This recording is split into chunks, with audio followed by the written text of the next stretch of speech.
ખબર પડશે કે હવે મારે કરપટી બંધાઈ જવાનું. જે સુખ અને જે મહેલ, જે બાગ બગીચા, બંગલા, જમીન જાગેલું એ કવિ કોઈના તમારા કામમાં નથી. તો અવશ્ય એને બનતા પહેલા જે આવશે સમય તે પહેલા તમે જાણી લો તો શું છે. જ્યારે મતલબમાં જે બની ગયું ને કીધારે તમને જો કદાચ વિચારો આવ્યા સાચા અને જ્ઞાન થયું તો એ જ્ઞાન મતલબમાં તમારું શું કામ? ભણવાનું તો બની ગયું તો એ જ્ઞાન પહેલા લેવું પડે. ઘડપણમાં જે બનવાનું છે તે જ્ઞાન જુવાનીને લેવાનું છે. એટલે જુવાનીને ભૂલી અને ભોળવાઈનો મતલબમાં કામ અવળા કરતો ગયો ને ત્યારે જે પહેલા કામ તેના મતલબમાં બદલા મળશે, તેના પછતાવો પછાડી આવશે ઘડપણમાં, ત્યારે એને પછતાવા આવે. તો એ પછતાવા શું કામ? ત્યારે એને જ્ઞાન થાય કે મારો કોઈ નથી, મારી સ્ત્રી બી નથી, મારા પુત્ર બી નથી, મારા પરિવાર બી નથી, મારા સગા બી નથી. તો ભર યુવાન અવસ્થામાં તમે જાણી લો અને એ પછતાવા તમે કરો તો એ પછતાવા તમારો કામનો છે. પછાડી જે પછતાવા થાય એટલે તમારે એમાં કોઈ બચવાનું હોવાનું નથી, બચી જવાનું. એટલે જે કંઈ કરવું તે આજે તમારે કરી શકો. આજે માનું કે કરવા જાય તો આ મકાન મેં બનાવ્યું, જમીન મારા પૈસાથી મેં ખરીદી, બરાબર? તો ખરેખર અંગણવા જાય તો જમીન મારા પૈસાથી લીધી તો સરકારીમાં સરકાર ધારો કે તે માગે છે.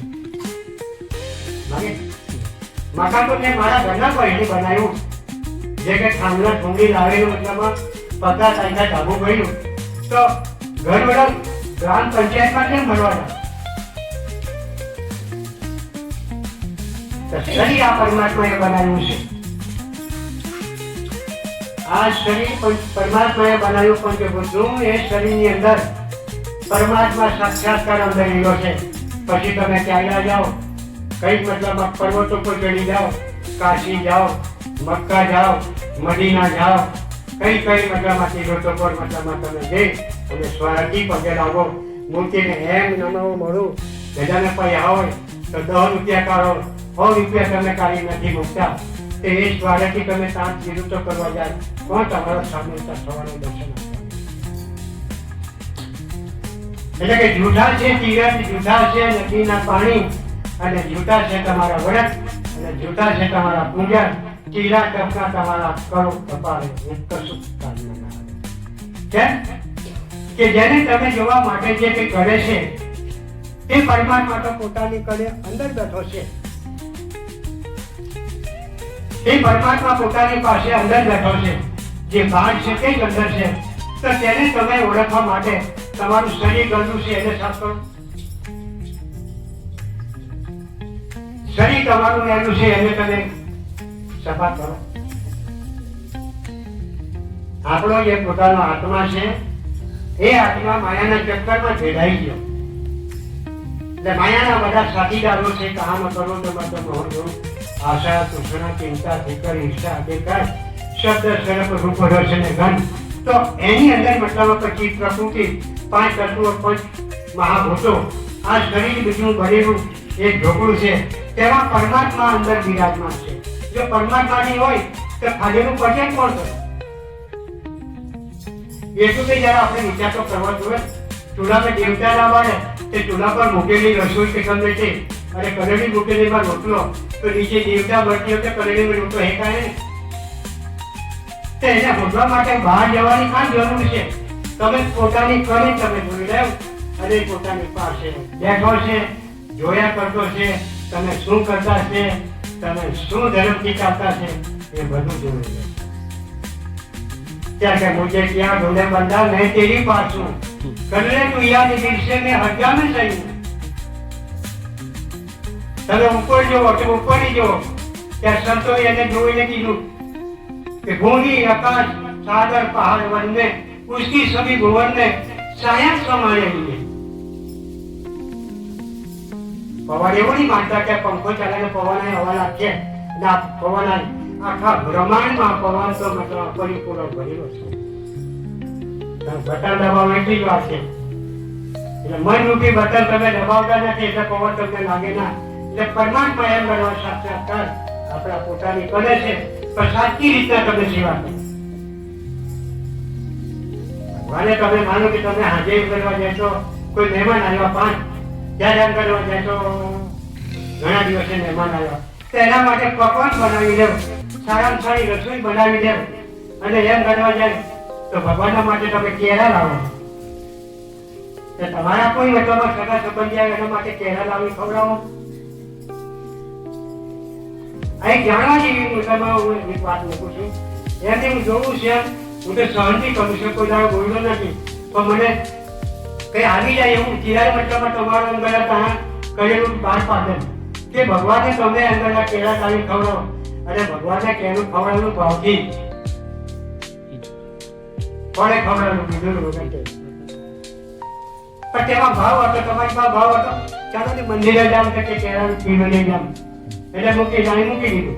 એટલે એમ ઘરમાં તમારી એવા ભાવ નથી, તો તે તો ભાવથી મતલબ કેળાનો ગરબો કાઢી નાખી અને સાત ખાધી હતી. એટલે આજે તમે કેળા નહીં ખવડાવો, પણ તમારા સગા વાળા હોય છે ને તમે કેળા ખવડાવો, તો માનવામાં આવે કે તમે ભગવાનના સાચા માનતા છો. એટલે જે કરે તે તમને પાછળ આવે છે. આજે મારી પાસે લોકો રૂપિયા માંગે, બરાબર, હવે લોનારા છે, અમારી પાસે કઈ નથી, કઈ પૈસા મળે એવું કરવાનું. પણ આજે તમે પૈસા નહીં આપતા હોય મને, તો હું એવું કે આવો મારે તમને કરવું શું? જે તમારું કરેલું તે જ તમને આગળ મળે છે. પરમાત્માના નામ પર તમે એમ કરવા જાય તો આજે જે કરવાનું છે તે કરતા નથી. એવું નહીં કે જે કરે તેને કેમ, જે નથી કરતા તેને બી એવું કેમ છે કે કરવું પડશે જરૂર. પેલા મેં કીધું કે ગંગા તમારાથી દૂર જો હોય એ ચાલીને રોજ કેટલો મતલબ કિલોમીટર જઈને ગંગામાં નાતા હોય, તો કબીર સાહેબે એવું કીધું કે એની નજીકમાં જઈને તમે ઘર બાંધી ઝૂંપડું, કે હવામાં ઉઠીને બુટકી માટે ચાલવું નહીં પડે, બુટકી અંદર માટે. પણ તમે જુઓ કે એ જ ગંગાની અંદર કેટલા દેડકા રહેતા છે, કેટલા બહેનવા કેટલા માછલા રહેતા છે, કેટલા ગંદા પ્રાણી રહેતા છે. તો એ ગંગાનું પાણી જો પવિત્ર હોય તો એ દેડકા દેડકા કેમ પડી જાય જન્મોથી?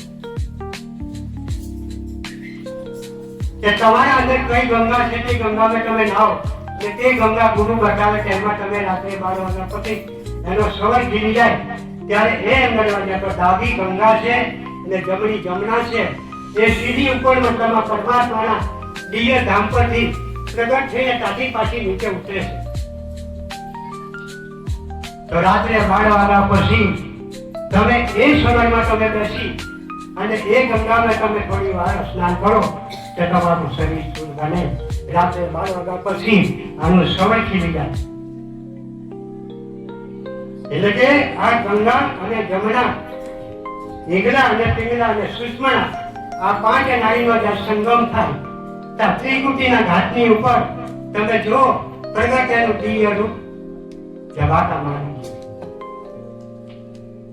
તો એ પરમાત્માને સાક્ષાત્કાર કરવા માટે તમારે એમ નથી કે હું ભગવાન ભેટ કરી અને અનેક નામ ધરાવું,